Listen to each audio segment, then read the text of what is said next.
নিরামিষের দিনে এই এক পদে করুন বাজিমাত। এমন একটা রেসিপি আপনাদের সাথে শেয়ার করব। আশা করি আপনাদের প্রত্যেকের ভালো লাগবে আমার অন্যান্য রেসিপিগুলোর মতো।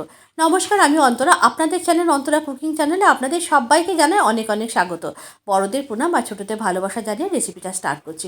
প্রথমেই দেখবেন বেগুনগুলোকে কীরকম পাতলা স্লাইস করে কেটে নিয়েছি। ঠিক এরকম করে বেগুন ভাজার থেকেও পাতলা পাতলা স্লাইস করে কেটে ভালো করে জলে ধুয়ে জল ঝরিয়ে রাখবেন। এরপরে একটা প্লেটের মধ্যে কিছুটা পরিমাণ লবণ, ঝাল লঙ্কার গুঁড়ো, হলুদ, একটু চিনির গুঁড়ো, ভাজা জিরের গুঁড়ো আর দিয়েছি অল্প একটু চাট মশলা দিয়ে খুব ভালো করে একটা মিক্সচার তৈরি করে নিয়েছি। এই মিক্সচারটার মধ্যে এরপরে বেগুনগুলোকে কোট করে নেবো 2 পিঠ খুব ভালোভাবে। দেখুন আমি যেভাবে কোট করছি, বেগুনগুলো যেন গায়ে অল্প অল্প জল থাকে, একটু ময়েশ্চার থাকলে কি এই কোটগুলো করতে সুবিধা হবে, মশলাটা অনেকটা টেনে নেবে।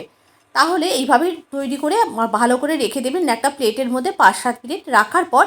এরপরে প্লেটে যে এক্সেস মশলাটা আছে এটা কিন্তু ফেলবো না।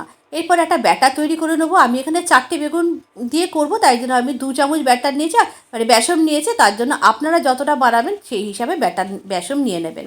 এরপরে বেসনের মধ্যে ওই এক্সেস মশলাটা দিয়ে দিয়েছি। দেওয়ার পর ভালো করে বেসনের সাথে মিশিয়ে অল্প অল্প করে জল দিয়ে একটা কাদা কাদা একটা ব্যাটার তৈরি করব। মানে একদম বেগুনি যেমন হয় সেরকমও না, আবার একদম টলটলেও না। এমনভাবে ব্যাটারটা হবে যেন একদম মাখো মাখো হয় এবং বেগুনের গায়ে কোট করলে যেন পুরো বেগুনের গায়ে ব্যাটারটা বসে থাকে। ভালো করে গুলে নিয়েছি ব্যাটারটা।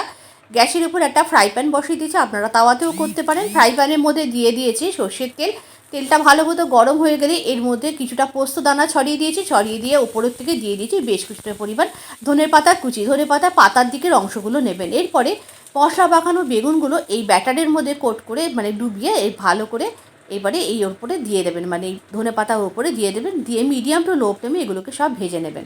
দেখুন কি সুন্দর করে একেবারে আমি যেরকমভাবে মাখাচ্ছি এরকমভাবে মাখিয়ে মাখিয়ে আপনারা ব্যাটারটার মধ্যে ডুবিয়ে বেগুনগুলোকে ভাজবেন।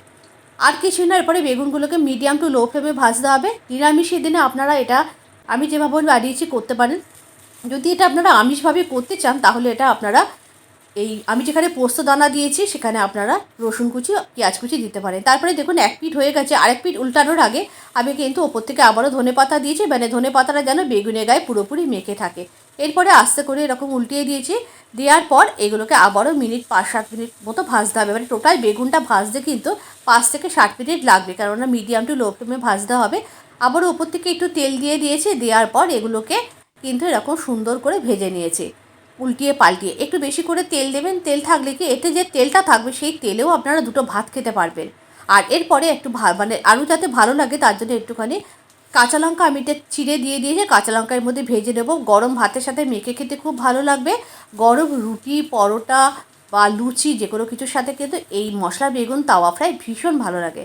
রেসিপিটা কেমন লাগলো অবশ্যই জানাবেন। আজকে তো আমি গরম ভাতের সাথে পরিবেশন করেছি। আপনারা আপনাদের পছন্দ মতো যে কোনো কিছুর সাথে পরিবেশন করতে পারেন।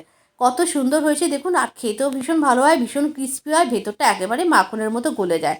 রেসিপিটা যদি ভালো লেগে থাকে অবশ্যই একটু লাইক করবেন, কমেন্ট করবেন। নিত্য নতুন রান্নার আপডেট পেতে অবশ্যই অন্তরা পেজের সাথে যুক্ত থাকবেন। আর আজকের রেসিপিটা তাহলে এই পর্যন্ত। আবারও দেখা হবে পরবর্তী ভিডিওতে আরেকটা নতুন কোনো রেসিপির সাথে। এই যে ভাজা লঙ্কা, এই ভাজা লঙ্কাটার জন্য এই খাওয়ারের মাত্রাটা আরও অনেক বেশি ভালো হয়ে যায়। শুধু মুখে খেতে পারেন, চায়ের সাথে খেতে পারেন, ডাল, গরম ভাত যে কোনো কিছুর সাথে খেতে পারেন। তাহলে আজকের রেসিপিটা এই পর্যন্ত। অবশ্যই কিন্তু ট্রাই করতে হবে।